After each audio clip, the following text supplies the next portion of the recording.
Okay, hello everyone and welcome. Thank you for joining us for our fifth session of our new iSchool Insights virtual lecture series. We're very fortunate today to be joined by Professor Lee McKnight, who I'll introduce in just a minute.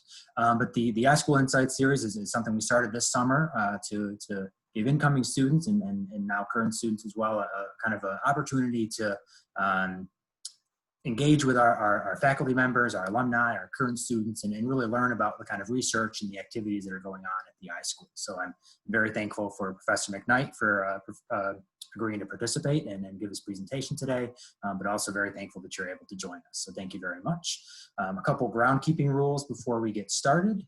Number one, I am recording this session, so I'm recording right now, and this recording is going to be made available on the iSchool Insights section of the iSchool webpage, the Admitted Students page. In terms of an agenda, Professor McKnight's going to give his presentation, and then we'll use whatever time we have remaining to do a question and answer session with Professor McKnight. If you want to put questions into the chat box, please feel free to do so, but we'll also be able to unmute ourselves and ask our questions audibly as well after the presentation.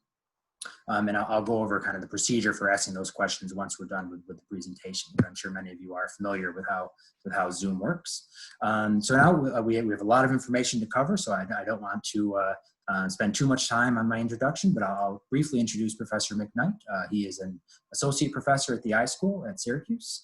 He's also an affiliate of the Institute for National Security and Counterterrorism, INSCIT, and a faculty advisor to the Worldwide Innovation, Technology, and Entrepreneurship Club. Professor McKnight has really wide-ranging research interests, which include blockchain, cloud management, virtual markets, wireless grids, national and international technology policy, and internet governance. He's also the inventor of a new software class called Edgeware, which I believe will be touched on in the presentation, so I won't describe it. Professor McKnight's presentation today is titled Smart City and Community Privacy and Security by Design.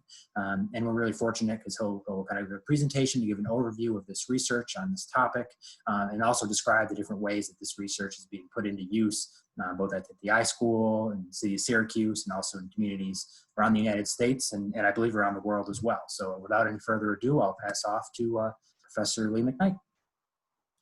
Well, thanks, Mike, for the kind introduction, and thank you all for taking the time on a July morning or after, I suppose, where most of you are, to join me in discussing smart city and community privacy and security. As noted, I've been covering a wide range of topics and a wide range of areas. So if we can move, the subtitle will be explained on the next slide. Next on the slide 2, here we are. Okay, so first I'll just laying out an agenda. I'll be speaking, first we'll start off with some jokes on the next slide, or even with the whack-a-mole game, which perhaps some of you have played, where moles pop up and you try to knock them down. So that's always been in my mind as I'm interacting with people trying to deal with cybersecurity or information security threats, that they're always running behind, there's always new threats, there's never a breakthrough. So there has to be better way to do that, and that's what we've been working on here in the iSchool, and also with the city of Syracuse, and also with the federal government, and also with industry. So we'll talk about what smart city security and community security by design looks like, which I think is the need for this has become clear in the current pandemic circumstances. We'll also talk about the city of Syracuse and its many partnership initiatives with the university, and especially with the iSchool and with companies like Microsoft. There's a whole wide range of areas and ways for students like yourselves to engage during your studies in helping improve the community and learning hands-on. We'll talk some about the secure cloud architecture for smart cities I've been particularly working on in partnership with the city, how blockchain technology can help improve trust in smart cities, what's a digital twin. We'll give you an example of the Internet Backpack, which I've co-inventor of, which is in use in 5 continents and 11 countries right now. We'll talk about a brand new COVID-19 early warning platform for making any community smarter, which means you'll be safer here in Syracuse and probably most anywhere in the world, honestly. And finally, we'll understand why there's so many opportunities for all of you to take and apply your education and skills, both while you're here at Syracuse and then in the future, because the world needs to know what and needs your help going forward. Next slide. So for this slide, I don't know if any of you have seen this Internet of Ransomware Things joke slide. There's many different ones where the various devices are threatening the owners.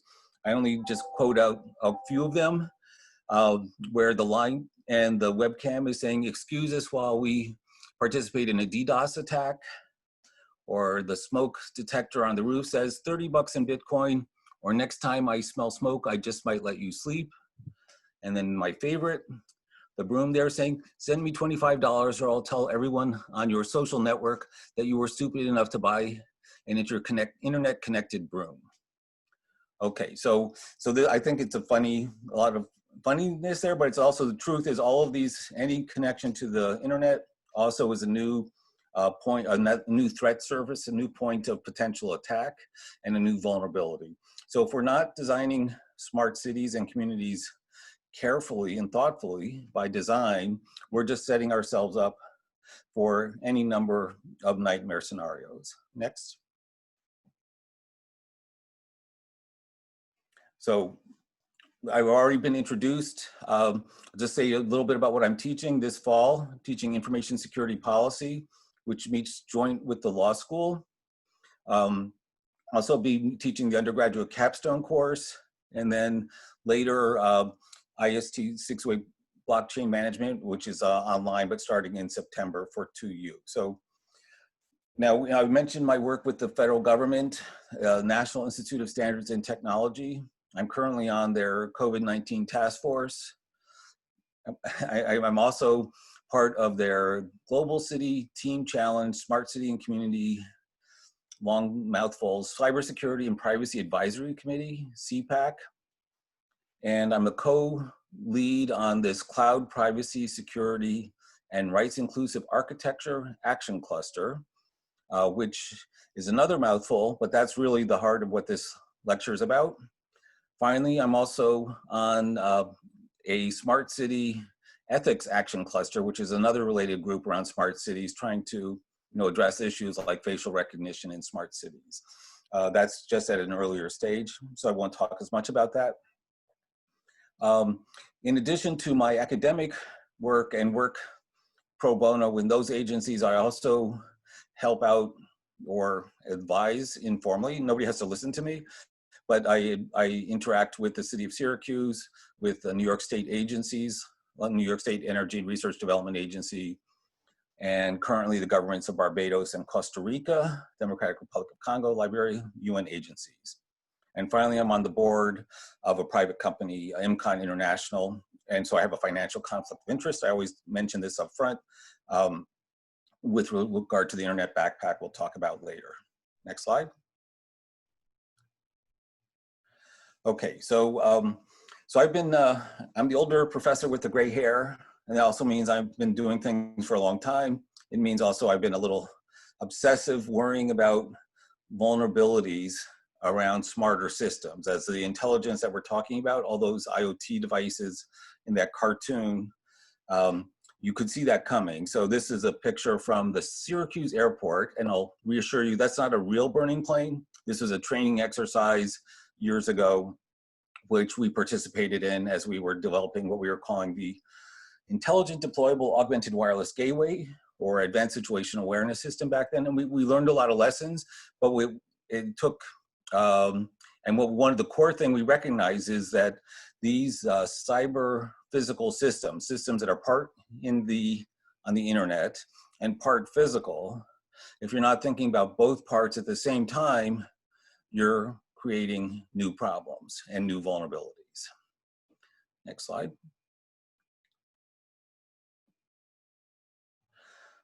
So I've been saying the word or phrase smart city and community a lot. It means a lot of different things.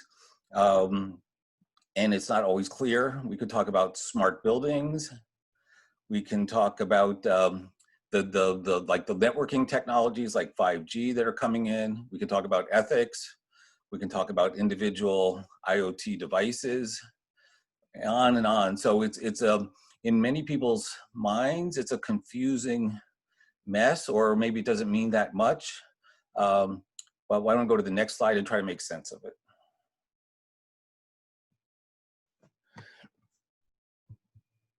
Let me just see this real quick. Okay, so in a smart city, there's many different, we could look at it from the prism of the economy. So there's a phrase, Industry 4.0, that some of you might heard, which is one way of thinking about future of a smarter economy. We can talk about the smart things, where pretty much everything is becoming smarter. And then there's people, yourselves, getting your education, and we can think about digital inclusion, so everybody in the community can be becoming smarter, more capable. How governance is done, managing mobility, so logistics and infrastructure, autonomous vehicles, connected cars or drones or unmanned aerial transport systems that are not that far in the future, honestly. Or we could be talking about the smart grid and improved energy resiliency, or the environment for efficiency and sustainability. And then for living, security and quality of life and well-being. Or finally, what we're talking about, which is all of the above, but doing it by design with privacy, human and data rights, and ethics. So I'd suggest if you're doing those things above, but you're not thinking about privacy and human rights and security, you're just exacerbating or creating new problems. So smart services could be embedded and be supporting all of those elements, and they could be done by design with improved privacy and security built in. Next slide. Okay, so why have I been obsessing about internet and Internet of Things security, whether in a smart city, for so long? This is a couple years old, but this is how bad IoT security is. So only 84% of IoT adopters had been breached, which I claimed meant that the 15% were just too clueless to know that they'd been breached too. Okay, so maybe that's not quite true, but the reality is most of those cheap webcams, the doorbells, the rings, all that stuff is designed sloppily, not very carefully, does not, we don't have time to go into all the examples of intrusions into people's homes and lives by the sloppy design of IoT, or careless design, or lack of awareness of some of the users too, but there's a lot of issues there. So the reality is, if you are getting quote unquote smarter in a community, you're also creating, you're gonna have security breaches, especially if you're not doing it by design to be more properly organized. Next. Okay, so if you weren't worried by that one, this is true life.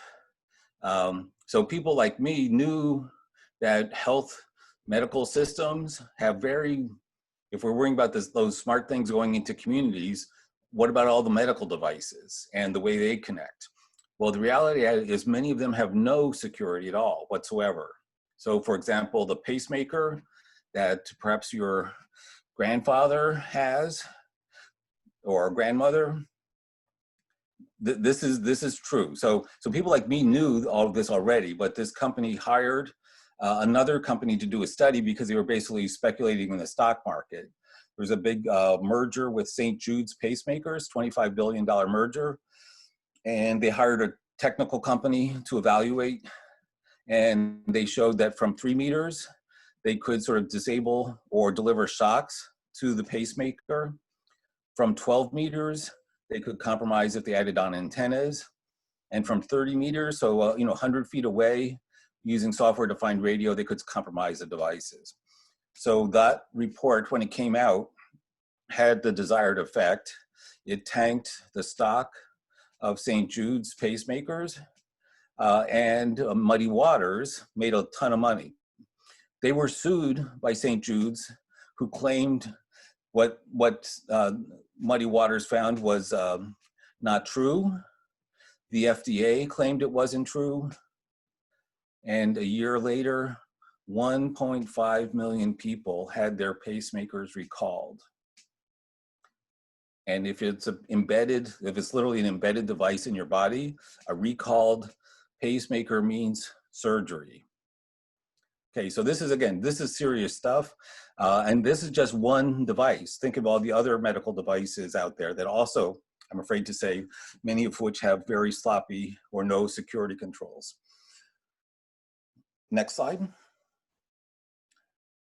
Okay, but you're young, you're healthy, you're not expecting to have a pacemaker anytime soon, but those autonomous vehicles and connected cars you keep hearing about, what about them? Okay, so this is a study from just last year by the RAND Corporation that said, fortunately, you know what? If a bunch of connected cars or autonomous vehicles got hacked, the insurance industry would be okay. They didn't say people would be okay, but they said the insurance industry could handle it. But just the quote above, autonomous vehicle vulnerabilities are complex, numerous, and likely to be widespread, quote unquote. So complex, numerous, likely to be widespread. And we know this already, and we're putting out autonomous vehicles that are going to have numerous vulnerabilities built into them. So what happens if, say, 50,000 autonomous vehicles get compromised, just as we get, you know, the bot attacks take over tens of thousands of webcams through some security flaw or some failed update or something like that. So this is all, I'm afraid to say, these are all, this is real. This is last year's 2019 report on autonomous vehicles. So the wonderful future and all the hype and marketing you get from some of the companies about this, if they're not taking these kinds of risks and threats seriously, and design and doing work, the extra effort to avoid these kind of nightmare scenarios, by design, we're setting ourselves up for major problems in the future. Next slide. So I go back to a report, which I'm, I guess, proud to say I was one of the experts helping develop this National Research Council report 3 years ago on the Internet of Things. So if we just try to organize things, we recognize Internet of Things can be applied in industry, can be applied in communities, or in consumer, and it can be applied in the public sector. So with each of these different areas, there's sort of different sets of issues that need to be addressed. And then in terms of where and how IoT is applied, it's important to think about all 4 of these data flows. So you're going to be coming to the iSchool, you're going to be learning loads about data and how to manage data. But if you're not thinking about all of them, or if you're buying or advising some company to use technology, but not thinking about all of the data flows around them, then again, you're just creating new vulnerabilities. So we have device to gateway data flows. Remember my intelligent gateway device before, cloud to cloud, device to cloud, and device to device.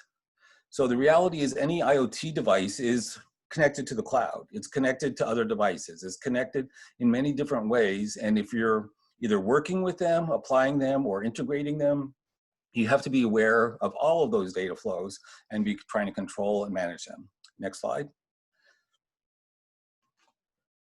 So this slide is from that report, which I encourage you all to review that. It's basically, I think it's the best, clearest, succinct summary, because there's loads written about IoT, but most of it is not so good, but that's a really good report.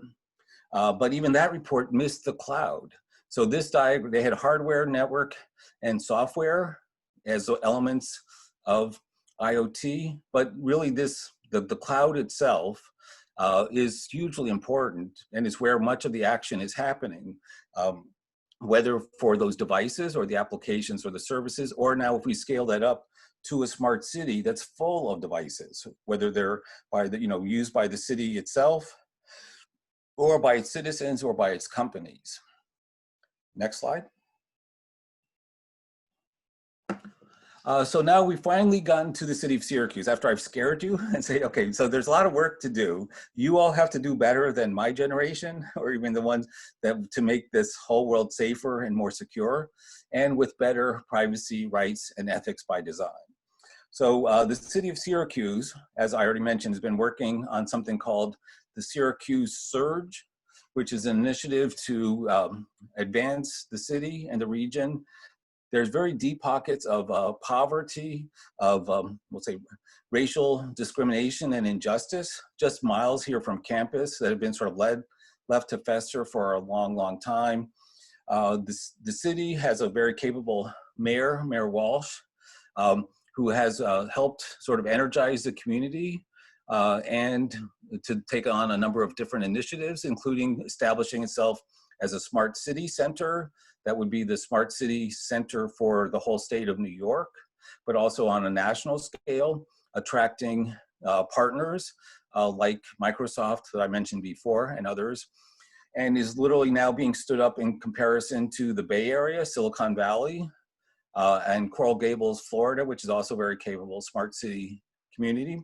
So there's a whole, there's like a vocabulary list. I already mentioned NIST that I've been working with U.S. Department of Homeland Security. I'm sure some of you may have had some not always pleasant interactions with some part of that agency, but their Cybersecurity and Infrastructure Security Agency, or CISA, is established just 2 years ago.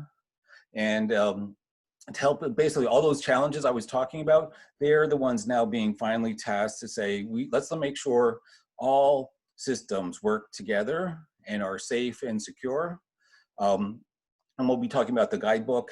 And then the last other agency to mention is the National Telecommunications and Information Administration, or NTIA, which has done things like only like helping commercialize the internet, so very, and they allocating federal spectrum, other things like this. But we work closely with many of these federal agencies and with these partnerships to try to help not just the city of Syracuse, but be an example for the nation and the world. And more than that, as we explained, for ensuring that those kinds of worst case scenarios are avoided going forward. Next slide. So the Syracuse Surge I mentioned before is basically mapping out, you can see the Syracuse University, the arrow pointing to our campus, along with Upstate Medical University, and the medical school, the State University of New York, and the State University of New York College of Environmental Science and Forestry, which is also right alongside of the SU campus. So just down the hill from the universities is a whole region that I say has been badly left behind. That area is sort of being targeted for transformation and growth, both because one of the highways running through there is supposed to be coming down. If you don't know the area, haven't visited before, you don't need to know about some of this, but what's important to note is that this has unified the region, the state, attracted major companies, which we'll get to on the very next slide, and it has really started to take from what was like I say, a suffering backward region to now literally we're out there as an example to the nation and the world for how to do things right. Next slide. So this is literally just over a year, but Microsoft set up a smart cities, or it's an AI and innovation hub here in the city of Syracuse. There's a memorandum of understanding between Microsoft, the city of Syracuse, Onondaga County, and the iSchool specifically. So while it's Syracuse University, it's specifically where you're going to be a student that is recognized by Microsoft as a key ingredient for making Syracuse. They only have 3 of these centers in the whole country. So this is for Microsoft, this is a big deal. For the city of Syracuse to be out there as a recognized partner, that's a huge deal as well. And for you all coming in, this is a big deal. This is where there's many, many opportunities where working through the iConsult Collaborative in particular. Mike, has anybody talked about the iConsult Collaborative yet with our students, our incoming students? Yes, in various capacities. Yeah, we had Professor Art Thomas on Oh, SI Consults. I think good, yeah. most people here probably have heard that. Yes, great. Okay, so Professor Art Thomas leads that, and he's a great colleague. So basically through iConsult collaborative projects, folks like you could be helping. Basically, what this sets up is a way for students to help the city or the community by sort of hands-on learning, where you get access to the data, the city benefits from your talent, you learn new skills. It's a win, and for Microsoft, again, it's this where people might not trust one individual company, right? How could they misuse the data? But if it's being done in this way, where there's the students and the faculty, the university is the honest broker, help that with kind of, doing all this for the public good and for education, that gives the city more confidence that they're not just being exploited by a company, and it gives the whole region and Microsoft valuable new information. So that's just one example. Probably nobody's talked about the drone corridor. Is that right, Mike? That's correct. That's a topic we haven't covered. Okay, all right. So you all know about drones and unmanned aerial vehicles. In the country, in the US, there's 7 Federal Aviation Administration designated regions, but we have this setting up a 50-mile corridor from Syracuse going east to Rome, where for essentially accelerating unmanned aerial system commercialization. The largest design competition for new drone companies is the Genius New York competition that gives out $1 million prizes to new companies, attracts innovation and startups from around the world to the region. So that's and that's expanding in space and scope. They're adding on to that as well. So again, for you incoming students, if any of that interests you, I'm sure there'd be ways to participate in this unmanned aerial system growth area activity. Okay, so I already mentioned that New York had designated Syracuse as the flagship smart city, not just for upstate, but for the whole state. And we'll be setting up this smart city center that's still sort of I'm just a professor, so I don't know what's going on behind the scenes, but I think that's still moving forward and being sorted out. Syracuse is also one of the first cities in the US with 5G through Verizon. Also won out of a national, there were like 350 competitors, I think 3 or 5 awards, and JP Morgan Chase awarded another grant. There'll be this new STEAM high schools, that's science, technology, engineering, arts, and math, which will be attracting students from the suburbs to come and study in the city, as well as city residents having this, I think it's about 75 million in new investment coming in. Finally, JMA Wireless, which probably most of you haven't heard of. It's a privately owned company, but it was the fastest growing wireless company in the US a year ago. I don't know what it is now, but they're creating new technology manufacturing jobs in the region. Bankers Healthcare, these are just some. This is like just literally 1 year, a little over 1 year of activity. Sam Edelstein, whose name is at the bottom of this, was the Chief Data Officer. He's a fantastic person. He's an iSchool grad, like you all will be, and he's been really critical during his time with the city in helping lead, and it's all really been through data analytics. So the kind of skills you're all gonna be learning, like why is this all happening in this region?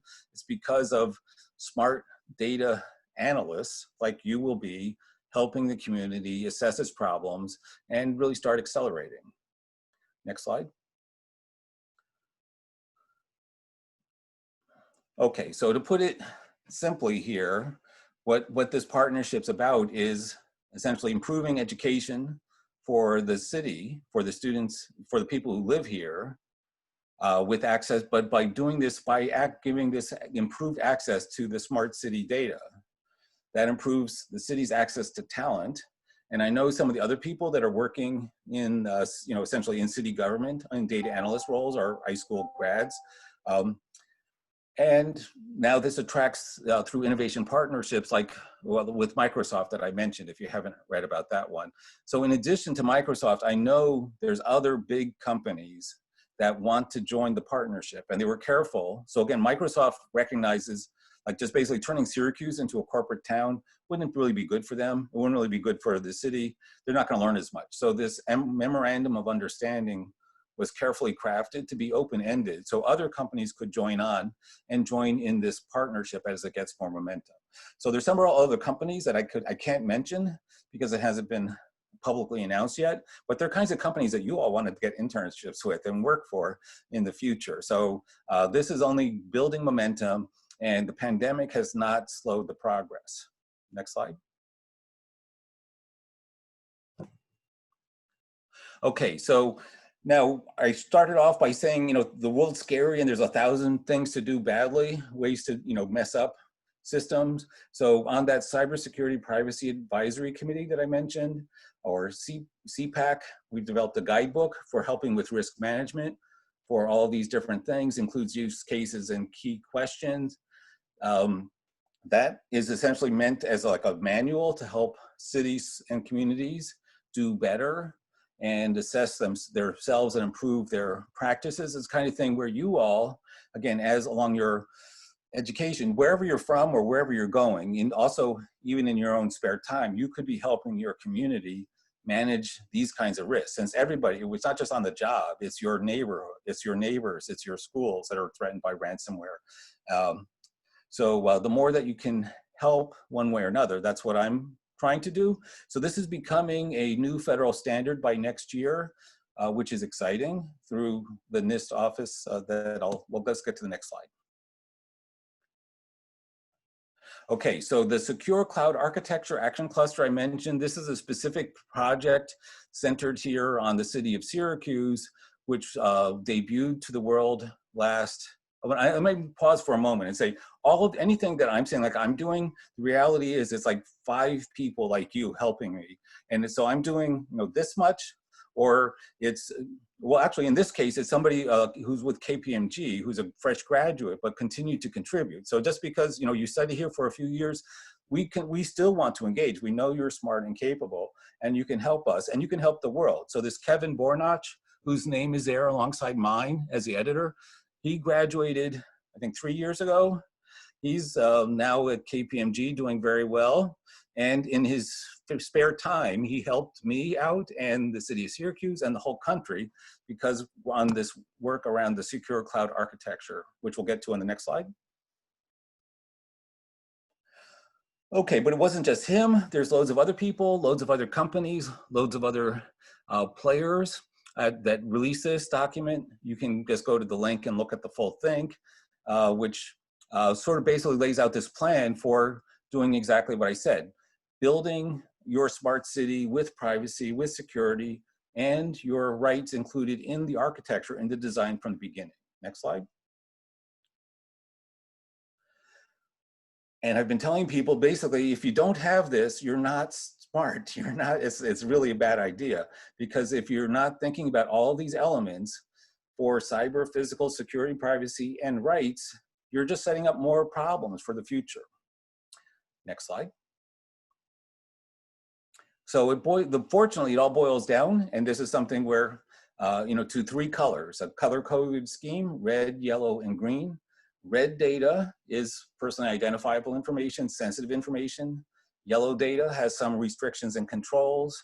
And green data is low sensitivity data, public data. That's the data that you as a student working on an iConsult collaborative project could be working on with the city. Because again, it's green data. It's not gonna be a threat. You don't need to have a security clearance. You don't need to be under contract.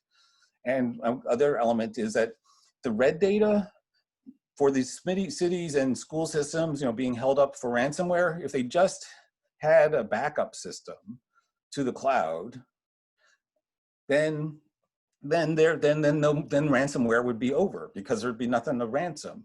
Now, obviously, there's a few caveats there. Clouds can be compromised. There's some security vulnerabilities, that need to be addressed too. But even right now, most cities and communities do not have a backup. So this is what you all know. If you have no backup to your data, what's the risk there? So right now, cities are running around with no backup plan, no reserve system, where you could essentially replicate all your services from the cloud. And that, even if your legacy physical devices were compromised, if you have the backup in the cloud, you don't need to pay the ransom. Next. So what does this mean practically? This was done by the city of Syracuse's chief data officer. So we applied this thinking about smart streetlights. They spent, I think, 37 million buying up streetlights that will be connected, have wireless sensors on them.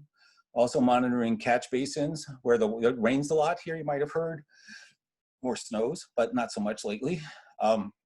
Water metering, how often do you monitor the water? And here's an example, like where privacy comes in. So the city could be monitoring the water and find that somebody's home has like a leak and they're spending money, alerting to a problem. But if they did real-time monitoring, they would know exactly when you took a shower. Now, the city doesn't really want to know that, but if there's no concern or safeguards put in, they're going to have the data, unless there's some concern in advance by design to say, no, we will not look at your minute by minute water usage, because we're not interested in that. It doesn't help us monitor for leaks or issues like that. Okay, the last one is then, I think the city was smarter to ask us to think about facial recognition and artificial intelligence, machine learning. A lot of things you'll be learning more about at the iSchool. But they did, other communities just sort of banned use of facial recognition altogether. Here they said, no, let's think about it. You help us think about it, how to apply it. And Sam's last presentation from February was basically, let's start. Let's say if it's a surveillance technology, then we're not going to apply it. Is there support to use it? If there isn't, we're not going to apply it.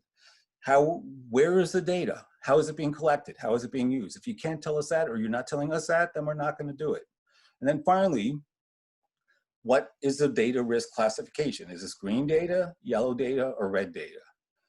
Okay, so this is probably the first time you all know stoplights. You've all seen these green, yellow, red, various controls or security threat type of monitoring system. But applying it to data itself, that's the new innovation. That's pushing forward towards, again, I think towards a standard in the coming years.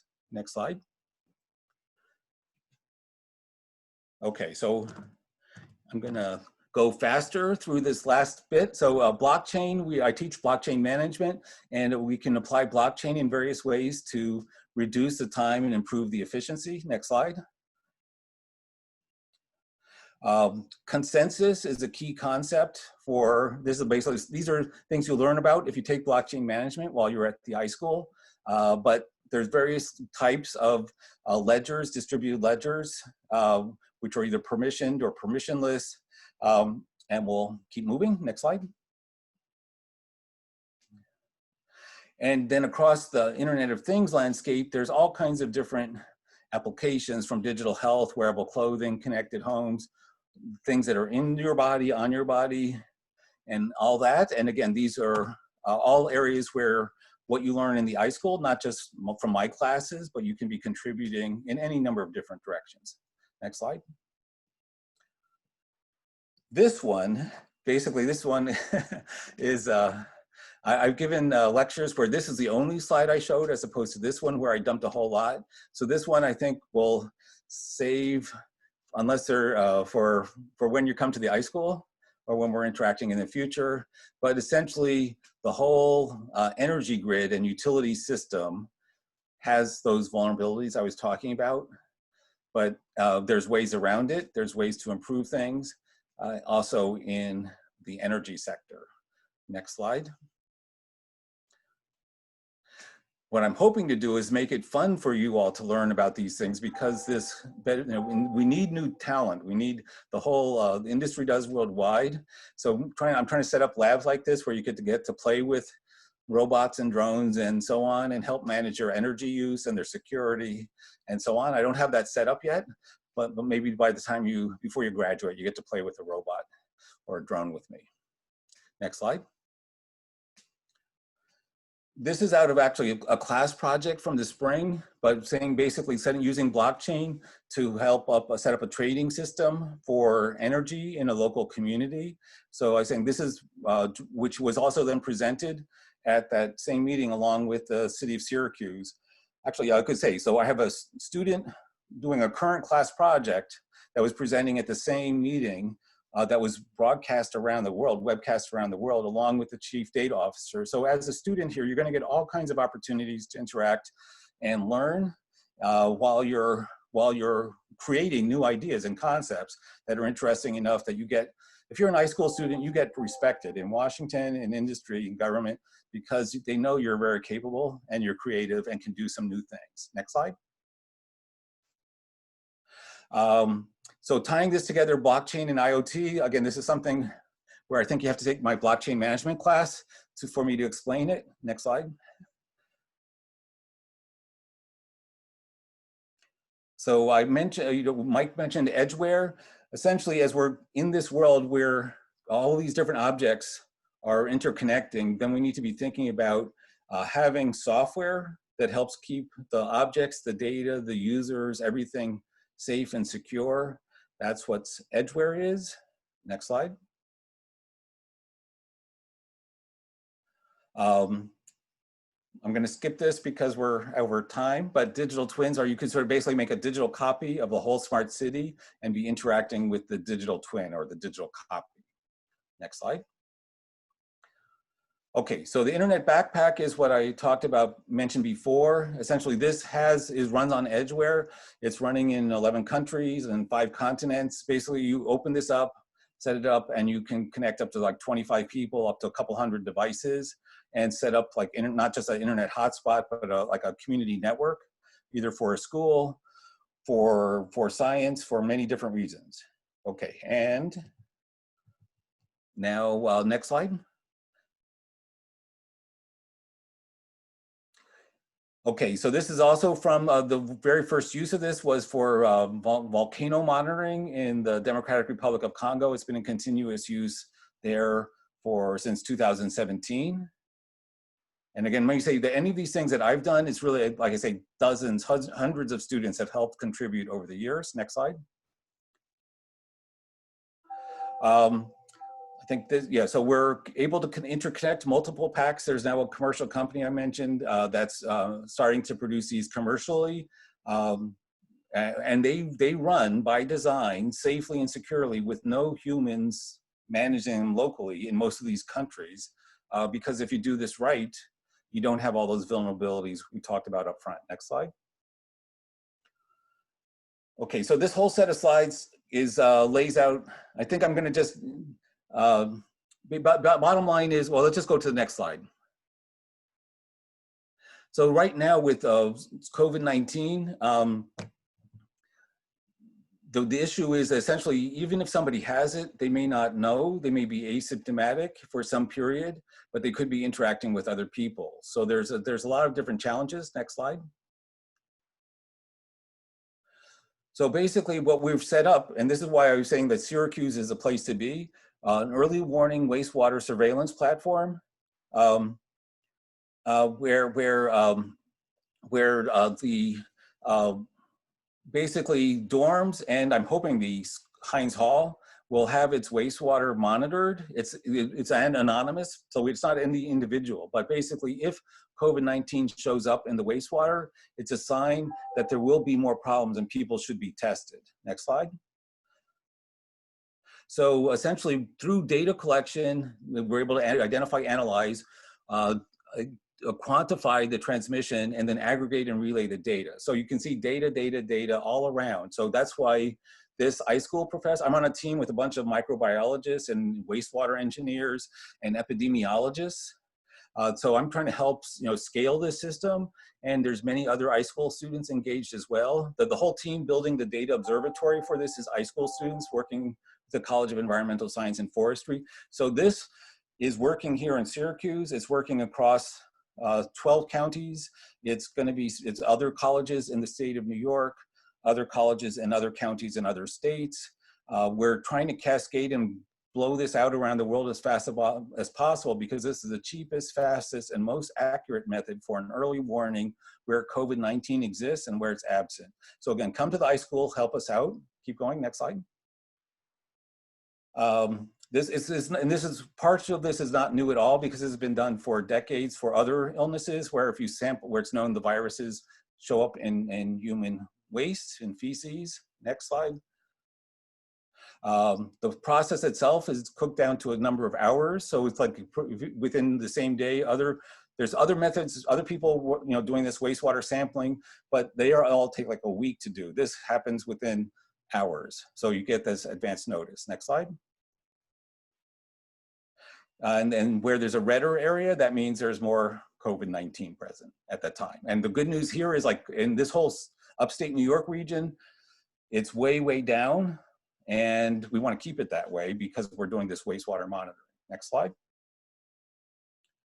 Okay, so there's lots of vulnerabilities out there for you all. You're going to be coming to a place where you can help not only learn about these things, but you can make them. You can make a difference. Students that are helping, students literally are building the Open Data Observatory to help tell the world, like, where's COVID-19 present in advance. I think that's pretty cool. That's a great opportunity for future students like you. Last slide. Okay, tomorrow, if you're not tired of me by now, I'm giving another webinar on cyber physical infrastructure test beds from 12 to 1. Next. And so in conclusion, you want to come to Syracuse. There's so many opportunities for you to engage through your studies for real in solving all the real challenges we're facing, whether in class, through experiential learning, through engaging in research. We need you. We need way more people like you to help make the world better, because we all know how screwed it up it is right now. So come to Syracuse. I look forward to interacting with you someday, maybe in person. And with that, I'll stop. And 10:50, so we have 10 minutes for Q&A. I'll turn it to you, Mike. Great, thank you. Excellent and perfect timing. We do have a number of questions coming in, as well as people raising their hands, but I'll reiterate, please feel free to write your questions in on the chat box, and I'll read them out to Professor McKnight, or you can raise your hand and I will unmute your microphone so that you can ask your question audibly. So I'll jump right into questions. The first one we received was from Brendan. He's an incoming library and information science student. And the question is, what role can libraries, or what role do you see libraries playing in the development of smart cities like Syracuse? Yeah, so that's a great question, Brendan, and thanks for asking. I'll just say, when the concept of smart cities has been around for some time. IBM was popularizing the concept maybe 10 or even 15 years ago, but their early designs, like they had the city government, they had the utilities, they didn't have the libraries. And I think you're talking about smarter communities and you don't have the library. I just think that's just wrong. So fortunately now we're at a different time. That Sam Edelstein that I mentioned before, the chief data officer, we just moved to the private sector, but he's on the board of Onondaga County Public Libraries. So I think there's a huge opportunity for libraries to be, it's basically an extension of the roles your libraries are already playing in their communities by helping provide access to information, train community residents, engage, and help the whole community going forward. So as an incoming MSLIS student, Brendan, I want you to look me up because I want to hook you up with, we're working on a new partnership level where the Onondaga County Public Library, another professor, Professor Lu Zhao, has like a robotics club in the city located in a library helping a particular region or neighborhood. So there's many, many different ways. And I think it's absolutely on target that libraries are a big part of what make a smarter or can make a smarter community a better place to live. Excellent. Thank you for that question, Brendan. And we'll keep moving on. Trishla raised her hand, so I'm going to unmute you now. Trishla, you should be able to ask your question. Go right ahead. Oh, I'm sorry. Wait 1 second. I didn't do that properly. All right, go ahead, Trishla. Good morning, Professor. I had a question regarding the internet backpacks you mentioned. How are you connecting it to the internet where internet accessibility is really low? Like you mentioned Congo, so it's it's quite high likely that not every place is having internet there or accessibility to it. So how is the backpack connecting? Okay, so how the question was about the internet backpack and how it connects. So that's kind of, I think that's what I heard. That's what the technology is about. It connects basically it connects no matter what, one way or another. So there's the only places where the internet backpack doesn't connect to the wider world is the North Pole and the South Pole, just because of the satellite access issue. So if the backpack is within range of a Wi-Fi network, it will connect to Wi-Fi. If it's within range of a cell tower, it will connect to 4G. If it's in a region, like if it's off-grid, there's mesh networks where there's small devices, so you can basically always send at least a text message and your geolocation. And then even on top of a volcano in the conflict zone in the Congo, you can connect by satellite back to the internet. So that's a great question, and the technology, the whole thing about it is making the best connection possible, no matter where you are in whatever circumstances. Should I answer about the return on investment question, Mike, in the chat box, or do you want me to go to another question on hands? Yes, I'm going to go to that question next, but I'd just like to read it out loud for the recording.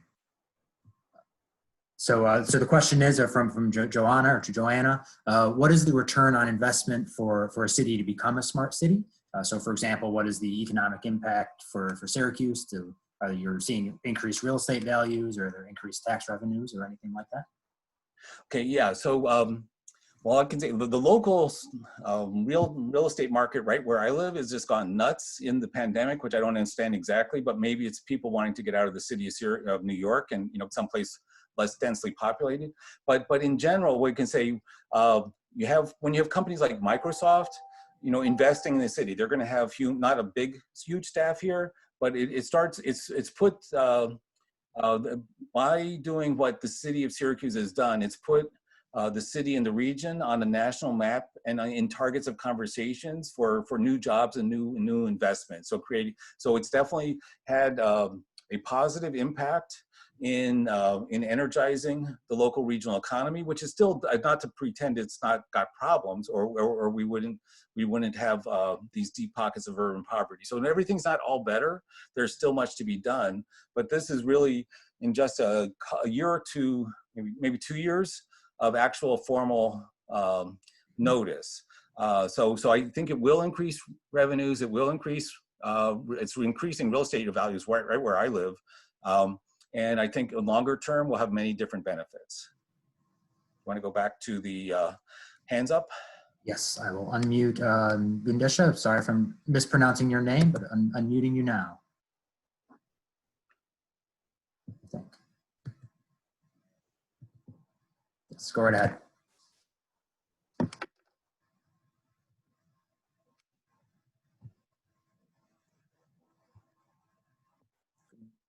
Gundesha Rashida, do you have a question? Hello. Hello. Yeah. Hi, Mike. No, I don't have a question. I think I by mistake I clicked on the hand. Oh, okay. No problem. I will lower your hand now. No, not a problem at all. Okay. Well, Professor McKnight, I have a question. It's not necessarily related to the topic that you presented, but we made reference to the WITTEC Club, the Worldwide Innovation Club. Could you, and we also talked about iConsult, but we didn't really explain what that club does. Or are you able to? Yeah. Kind of Yeah. So thanks for that, Mike. Yeah. So WITTEC is a Worldwide Innovation Technology Entrepreneurship Club, which I'm one of the faculty advisors for. So you might look at this like long range list of like, how does Professor McKnight keep his sane, doing all these different things? And it's WITTEC students. So it's you that work with me and help me say, okay, I got to do this with the city of Syracuse next week. I have this federal agency wanting to talk to me. I got to talk to that company. So the club itself is sort of the basically as opposed to other places where you're just going to interact with the company and learn from them. Here, you're helping advise. You're being recognized as an iSchool expert while a student, able to help companies and governments around the world. So, so the YTech Club is now currently interacting with the government of Barbados, with the government of Costa Rica, with the government of India around this COVID-19 wastewater sampling. And so students contribute, whether it's helping write that document and review the secure cloud architecture. Students in the club made a video to explain it, the architecture to the world. So there's basically, the club meets once a week where we sort of say, okay, now this is what's happening. These 3 companies want to talk to us. These 2 governments. This document needs to be written. We need to, maybe we could make a video. So we have activities like hands-on cloud and blockchain. Well, not in pandemic circumstances, but the students themselves from the club would lead workshops for other students at the iSchool to learn more about cloud and blockchain and some of these enabling technologies, whether we get sponsored by Deloitte or Ernst & Young. So it's a wide range of activities, and it's not a big club because, again, it's essentially this kind of a, well, I'll say it, elite level engagement with the world through this club is an opportunity for some of you if you want to. It's intense. Excellent. Yeah, thank you for providing some more information on that opportunity. Well, that does bring us to 11 a.m., at least here in Central New York. So I think we will conclude for today. I want to thank Professor Lee McKnight for giving us that presentation, both on the actual research topic itself, but also as a way to highlight really what makes the iSchool and what makes Syracuse, the city of Syracuse, really special. Really kind of on the cutting edge of this technology that's only going to be increasingly important, I think, as we move into the future. I also want to thank everyone else for joining us today, for asking your questions.